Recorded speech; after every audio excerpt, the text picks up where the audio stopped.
都说穷死不拉卷，饿死不拉管，今天我拉卷。24号早上的6点20分，我现在在赣州龙南服务区。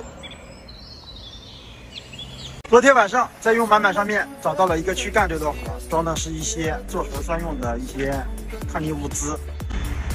11点半货就装好了，然后12点出发的。那时候感觉不困不瞌睡，想着多开一会儿是一会儿，开到3点的时候有点困了。哎，想着赶紧进服务区休息一下，结果一不留神错过服务区，再往前开一下，一下子就干到龙南服务区了。现在离那边只有140多公里了，也就是说2个小时就到了。他给我的时效是中午12点钟之前到就行了。这样一搞，我9点钟就能到。本来想着昨天晚上一口气就到了，但是想着到了，万一别人不卸货，到时候还把自己搞得那么累，所以就在服务区睡了2个小时，洗个头能精神精神。虽然我在服务区，但是我不能进去。为什么？我的核酸好几天没有做了，我害怕别人拦我，所以车上刚好有水，简单洗一下，出发。听过苦涩的沙，闻过天真的野花，看过古惑仔的娃娃了已经当爹啦。恼人的秋风是黏黏的瓜，这睁眼闭眼转眼就奔40了。曾经追过了繁华的嫁给老王了。从赣州东下高速了，但是赶紧做一个核酸，不然下去还要找医院，这做就麻烦了。没有这个东西装货接单很不方便。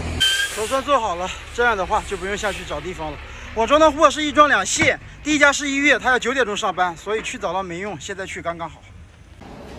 第一家卸去人民医院，就卸白色的60箱，卸完去第二家，第二家离这里就1-2公里，还是比较近的。昨天晚上装货的时候说12点，只要我到赣州到第一家卸货就行了。现在按照这个时间，12点之前2家都可以卸完，现在已经开始卸第二家了。2家卸货都喊的是货拉拉，第一家60箱喊了一个中面的货拉拉，第二家比较多，还有喊了一个小货车的货拉拉司机过来卸货。我到了地方，货主只是告诉我说他两边的卸货人都已经找好了，没想到他找的都是货拉拉司机。你早说你找货拉拉司机，你找我卸呀，让我赚一点卸车费，多好啊！我不知道他是要走账还是干嘛，反正估计要报账，因为我看他们也弄得挺正规的，所以可能不方便私底下加钱，所以就没有跟我谈，他们就直接在货拉拉上面网上下单，直接第一辆叫桌面，第二辆叫小货车。哎，师傅啊，这个卸车费就这样走了。货很快卸完了，现在过来修车，因为刹车片的警报灯亮了，亮了也就算了，还一直滴滴滴响个不停，从北海放空的那天就开始响起来了。我就说前面的刹车盘刚刚换的，不可能说刹车盘磨损到警戒线了，原来是这个线断掉了。现在就直接把它剪掉不用了，然后直接把这2个线一包搞定，现在就不报警了。上一次倒车的时候把车灯撞下来了，一直拿绳子绑着。现在在这边打几个螺丝，把它固定起来。修完车刚好旁边有个面馆，所以把车停外面来吃个面。今天换个口味，不过还是面，重庆小面。吹着风扇，看着单，然后衣服洗了，在那边吹。衣服都晒干了，但是还是没有接到单，我也是服了。